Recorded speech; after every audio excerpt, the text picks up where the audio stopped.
So, looking here at the Battle of Dorylaeum. This is from the second in the Men of Iron series, INfidel. Recently came out. And honestly, I forgot how much I wanted this. I mean, not even before I ordered it, I had forgotten how much I wanted a game covering tactical battles that I think will be very good from my experience with Men of Iron in the earlier period of the medieval ages.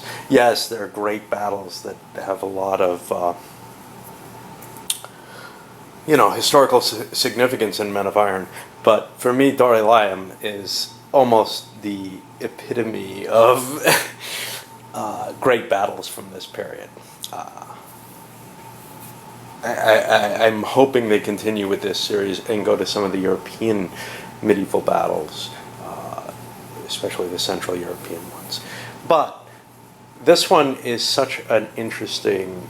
First of all, almost all of the Crusader-based battles are going to have this kind of interesting asymmetrical forces, where you have the Crusaders who are essentially a combination of some heavily armored footmen,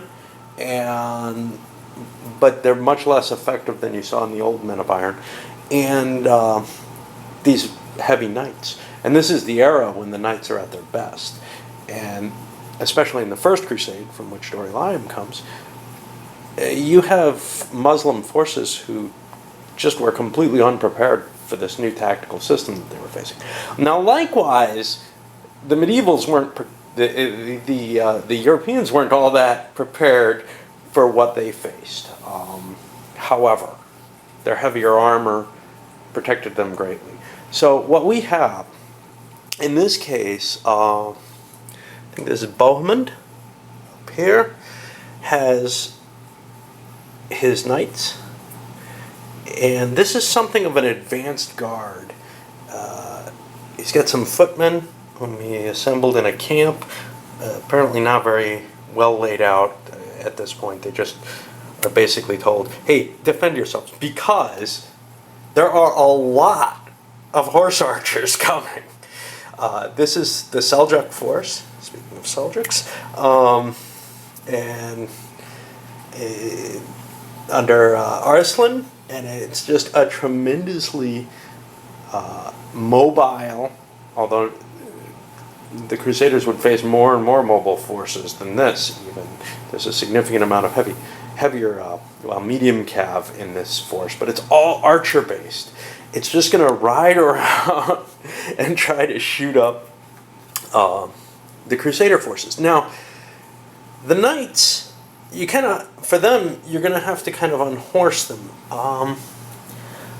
Strangely enough, I don't see a lot of unhorsed counters. I think they kind of skimped on them. Maybe I'm missing something. Maybe I'll have to dig some up. But unless the combat table's changed, and I don't believe it has significantly, mounted for... No, it doesn't appear that they get unhorsed anymore. I'm not seeing unhorsed results on the mounted combat, strangely enough. Because that would be, and I'm kind of worried about that, because that's sort of the primary way of taking these knights out, is to remove them from their horses. Now, as the campaigns continue and we get deeper and deeper into this First Crusade, there will be less and less destriers for the Crusaders, and they'll have more and more mounted men-at-arms. But the forces here are basically peasantry, pikemen, etc. They're not well armored for the most part. There are some that aren't too bad, but largely they're not at the same level of armor as the knights are.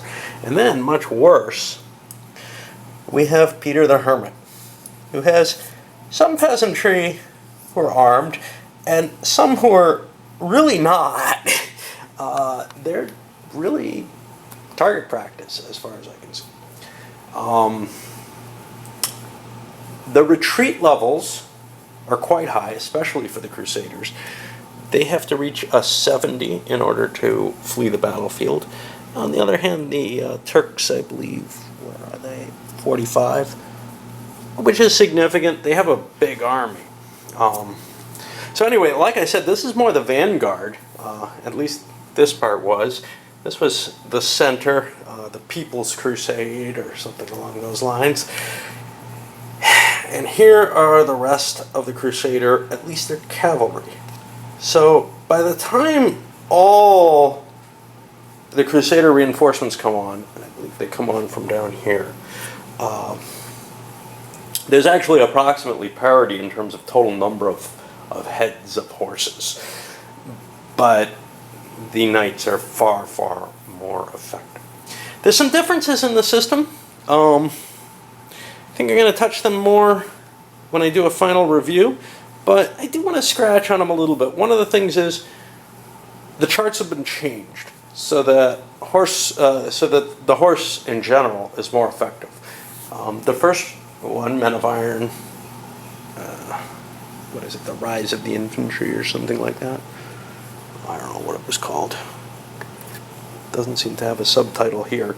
That first one was very much highlighting a period where infantry was once again achieving, maybe not dominance, but at least a significant value on the battlefield. In the battles here in the Crusade period, not so much. Now, how do they affect that? Well, some of the rules are just handled in the weapons matrix and on the shock tables, I would guess, with the charge being more effective. I think things have been shifted a little bit there. Other things that you see is the firing chart. The bowmen, longbow or not, these are not the longbowmen of the 13th, 14th century. These are a somewhat earlier, weaker bow, and that results in lower values in the combat. Crossbows are actually considered fairly effective, and these are more primitive crossbows, but they're given a better value, but they don't have the reaction. So archers still have that reaction bonus that they have in the old Men of Iron. What else is there? Knights have no problem. They will never fail a charge roll. In fact, you have to roll to prevent them from going off charging. If you shoot at knights, they'll go charge you. And that's kind of cool. I actually wish some of this covered in the old Men of Iron. Now, another big change, the general track indicates here, number of successful continuations. There's still no limit on them, but each continuation that you get subtracts 1 off your chance of getting the next continuation. So eventually, I think the other one had, if you had 3 successes in a row, and maybe I'm thinking Great Battles of History. I'm not really sure because the two systems are so intertwined, and I don't know if they differed on this, but this is still very much a simplified version of the Great Battles of History system. And it's a shame to me that it's simplified, but I doubt that I'd go out and buy a more complex version now that this is out. I just would have rather this were more complex to begin with. Anyway. Now there's this deteriorating chance of a continuation. And if they had a sheer break before, which I think they did, but I'm not positive, where, oh yeah, you had 3 in a row, now it goes to the other player, he gets 1 activation, and then it goes back. I liked the old way of doing it. It made it definite that you had to sometimes trump in. With this one, maybe don't have to trump in and give your opponent an automatic. I'm just not sure how much I'm going to like the pace of it, but 2 good leaders in the old Men of Iron, it was quite possible that you just kept going and kept going and kept going and never really lost the initiative. Not that I minded that. because these medieval battles sometimes were complete and total one-sided due to one side just having the initiative the whole game. Anything else exciting? The rules are a little longer. Some of that is to do with a little bit more complexity. They handle, especially the horse archers and the knights, having a little bit more power. And some other special units. We've got Sudanese archers and Bedouin pike. Other things, they added a page of examples, and this is really nice. A sequence of play on a page. I don't think that was in the previous. And a little bit of it, I'd say almost a couple pages, is extra verbosity. I find these rules less enjoyable to read than the original ones were.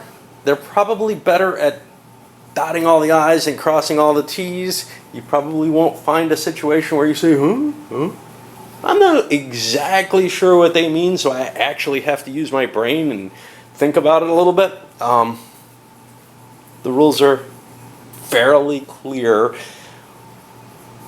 once you track down that right position. But honestly, I found the other ones easier to read and easier to handle. And more pleasantly influenced by Berg, whom I think is a wonderful, wonderful writer of rules when allowed to do so. But when someone constrains him and says, oh, you can't say that, that's too cutesy, or maybe not quite politically correct, or somebody says, wait a minute, you got to tighten this up a little bit, well, then it loses this kind of wonderful flavor that makes his rules particularly enjoyable to read. And honestly, I think is one of the reasons why, he sold so many games, is his style of writing rules is fantastic. And the more and more you hinder it, I think the worse, the drier your game becomes. The harder to push through the rules, because you're not going to hit those cute little turns of phrases and such. Anyway, it's good to be back to playing a war game. It is amazing to be touching these battles in something that's reasonably detailed. I know that this series is much, much lighter than, say, Great Battles of History, but I think it's much, much heavier than things like the old SPI Agincourt, Black Prince, I'm trying to remember what else. There were a series of these that were good. I have to admit, at least they had fire combat, at least they had some feeling of more than just the old quad games. But I think this is a much more enjoyable treatment, and much as I would love to have some of those older ones, I'm perfectly happy with this so far. Alright, well, I'm going to get to play some of it. I haven't actually played any of it, so I'm kind of just speaking off the top of my head and what I remember from Men of Iron and how excited I am to see this period and the change in the rules that I see, where the Cav really look like they're going to have the kind of influence that they should. Alright.